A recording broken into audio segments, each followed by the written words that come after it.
ত্রয়োদশ জাতীয় সংসদ নির্বাচনে আপনি প্রার্থী হয়েছেন এবং প্রার্থী হন না শুধু, আপনি দুটি আসনে প্রার্থী প্রতিদ্বন্দ্বিতা করছেন।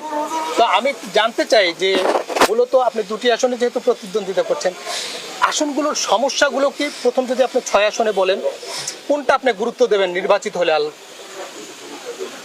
আলহামদুলিল্লাহ, আসলে তো দীর্ঘদিন পর্যন্ত যারা জনপ্রতিনিধি ছিলেন তারা কি করছে কি করে না সে তো জনগণই সেটার হিসাব নিকাশ নেবে।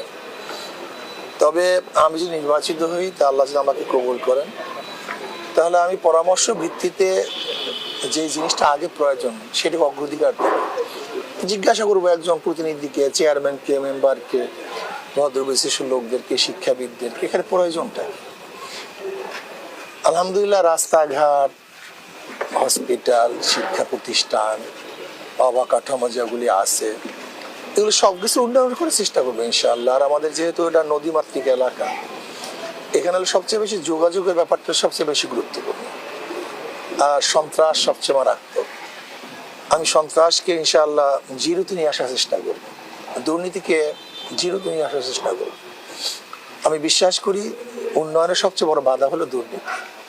সব জায়গায় দুর্নীতি। যদি আমরা দুর্নীতিমুক্ত সমাজ করতে পারি তাহলে এমনিতেই বাংলাদেশ কোথায় চলে যাবে যা চিন্তা করতে পারবে না।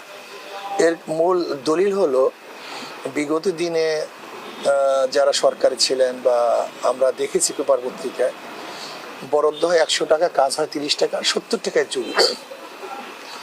কোনো কোনো মন্ত্রী বলেছেন বরাদ্দ করে 100 টাকা, গ্রামে পৌঁছে 10 টাকা, 90 টাকায় চুরি। তাহলে মানিটা কি? দুর্নীতি।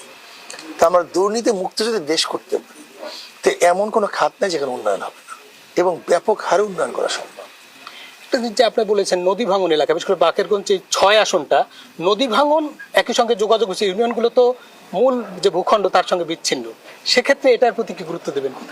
আমি তো আগেই বলছি, যেহেতু আমি নদীমাতৃক এলাকার লোক, আমার বরিশাল 5, বরিশাল 6 দুইটি নদী কবলিত এলাকা। ইনশাআল্লাহ আমি প্রত্যেকটা জায়গায় যেন প্রত্যেকটি ইউনিয়নে গাড়ি চলতে পারে, ব্রিজ করতে পারি, আমি উদ্যোগ নেব।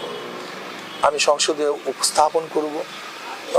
আমি সবাইকে বলবো যেন আমাদের এখানে যে সমস্ত জায়গাগুলিতে এখনো সংযোগ হয় না সেখানে কিভাবে সংযোগ দেয়া যায় আমি সে উদ্যোগ গ্রহণ করবো ইনশাআল্লাহ। এবং যেখানে ভাঙল বেশি, ভাঙল রোধের জন্য ইনশাআল্লাহ আমি সার্বিক চেষ্টা করবো, বরাদ্দ করার চেষ্টা করবো ইনশাআল্লাহ।